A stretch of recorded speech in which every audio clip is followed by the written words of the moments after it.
There is a place on Earth where sunlight has never touched, where pressure can crush steel, and silence is so complete it feels alive. We sent machines into this darkness, not knowing what would look back. As we descended, familiar rules began to break. Life didn't disappear, it transformed. And what we found down there didn't just change how we see the ocean, it changed how we understand life itself. The twilight zone. At the surface, the ocean feels endless, but it's only a skin. Just a few hundred meters down, light fades into blue, then gray, then nothing.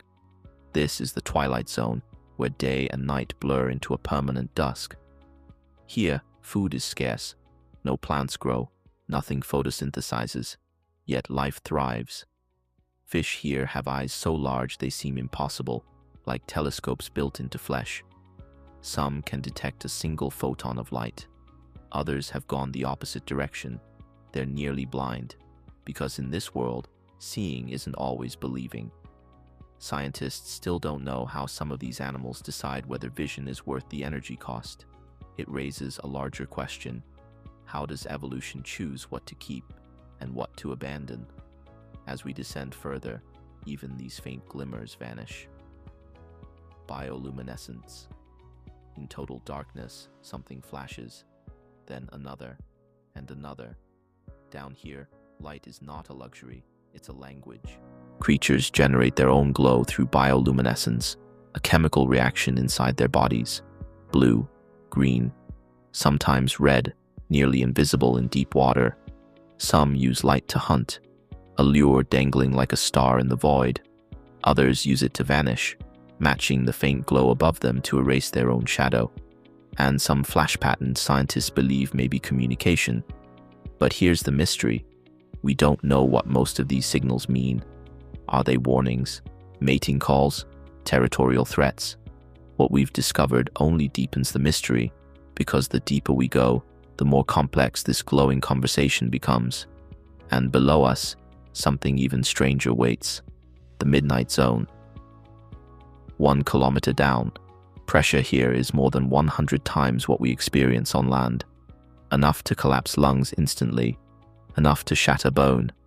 And yet, life persists. Fish here have no air-filled spaces, no swim bladders. Their bodies are soft, gelatinous, almost unfinished.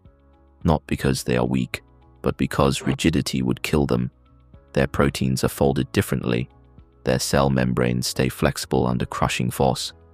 Scientists still don't fully understand how these biological materials function so flawlessly under pressure that would destroy our technology. This raises a haunting possibility. What materials might nature have already perfected that we've never learned from? And then the seafloor appears. But the most shocking discovery isn't the ground beneath us. It's the heat hydrothermal vents.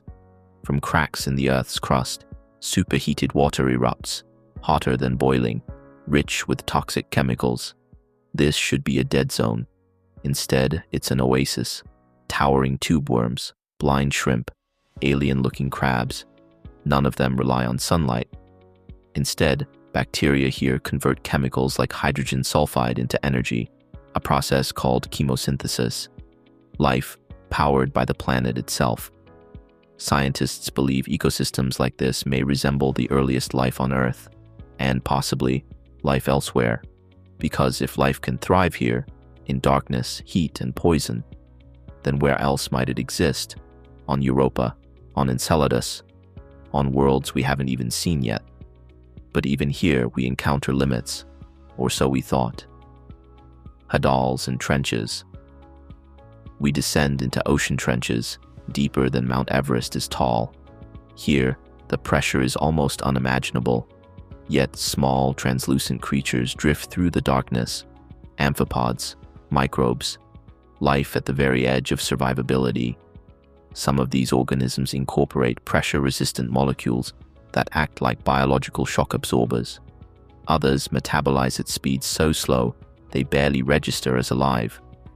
Scientists still don't know how deep life can truly exist.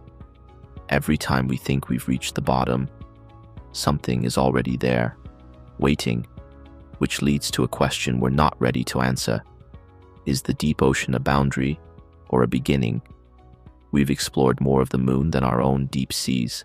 Beneath the waves lies a world older than humanity, stranger than science fiction, and mostly unseen. Every descent rewrites what we think life needs to survive. Every discovery opens new questions instead of closing old ones. And maybe that's the most unsettling truth of all. The deepest parts of our planet aren't empty. They're alive. And they remind us, quietly, relentlessly, how little of this world we truly know. The ocean is not just a place we haven't explored. It's a mystery that's still unfolding.